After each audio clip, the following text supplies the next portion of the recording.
Hello guys, আসসালামু আলাইকুম। আজকে আমি তৈরি করব কফি বাইট কুকিজ। আর এই কুকিজটা দেখতে যেরকম লোভনীয়, খেতেও কিন্তু আলহামদুলিল্লাহ অনেক tasty. By the way, I am chef Rezwan. আপনারা দেখছেন রিফাত ব্লগস। তো সবার প্রথম আমি এখানে এরকম পাতের কফি নিয়ে নিয়েছি। আমি এখান থেকে 1 প্যাকেট কফি নিয়ে নিচ্ছি। এবার এখানে 3 টেবিল চামচের মতন পানি নিয়েছি। এবার কফি পাউডারটা দিয়ে মিশিয়ে নিচ্ছি।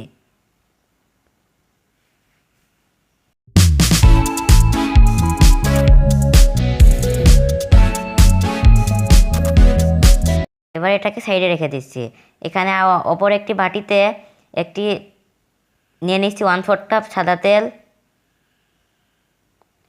আর নিয়ে নিচ্ছি 1/3 কাপ আইসিং সুগার বা গুঁড়ো চিনি। চিনিটাকে আমি ব্লেন্ডারে গুঁড়ো করে নিয়েছি। এবার এটাকে খুব ভালোভাবে মিশিয়ে নিচ্ছি।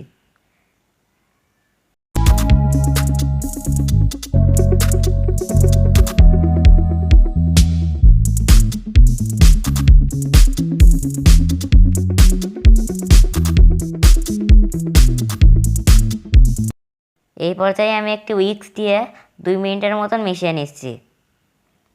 তো দেখুন এরকম একটি থিকনেস চলে এসেছে।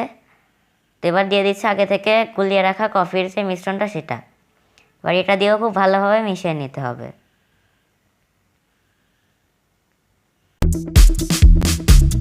তো এটাকে আমি ছেড়ে রেখে দিচ্ছি। অপর একটি বাটিতে একটি ছাঁকনি বসিয়ে দিয়ে দিলাম 1/2 কাপ ময়দা, আর দিয়ে দিচ্ছি 1 টিস্পুন, আর দিয়ে দিলাম একটি কফির পাত পুরোটাই। তো এগুলোকে চেলে নিয়েছি। এবার এটাকে একটু হালকা করে মিশিয়ে নিচ্ছি। এবার আগে থেকে যে মিশ্রণটা বানিয়ে রেখেছিলাম সেটাকে দিয়ে একটি ডো তৈরি করে নিতে হবে। তো আমি অল্প অল্প করে দিয়ে একটি ডো তৈরি করে নিচ্ছি। আর আপনারা যদি আরেকটু বেশি গাঢ় কালার পেতে চান তাহলে এখানে আরও 1 টেবিল চামচ কোকো পাউডার ইউজ করবেন, তাহলে এবারে কালারটা গাঢ় আসবে।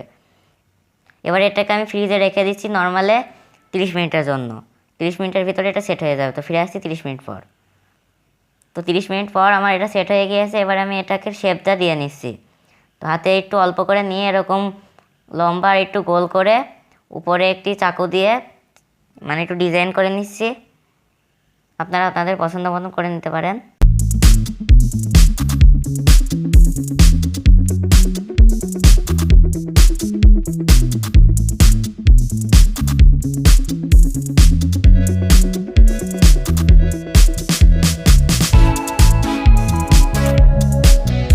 তো আমি এইভাবে সবগুলো তৈরি করে নিয়েছি।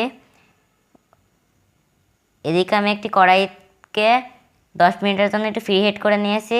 এবার আমি থালাটাকে বসিয়ে দিলাম। তো দেখুন আমার কুকি বাইট, তো 15 মিনিটে আমার কুকি বাইটগুলো রেডি হয়ে গিয়েছে। তো দেখুন কতটা মুচমুচে হয়েছে, আর একদম মুখে দিলে মিলিয়ে যাবে, একেবারে মুচমুচে। ভিডিওটি ভালো লাগলে প্লিজ আমার চ্যানেলটিকে সাবস্ক্রাইব করবেন। সকলে ভালো থাকবেন, সুস্থ থাকবেন। আল্লাহ হাফেজ।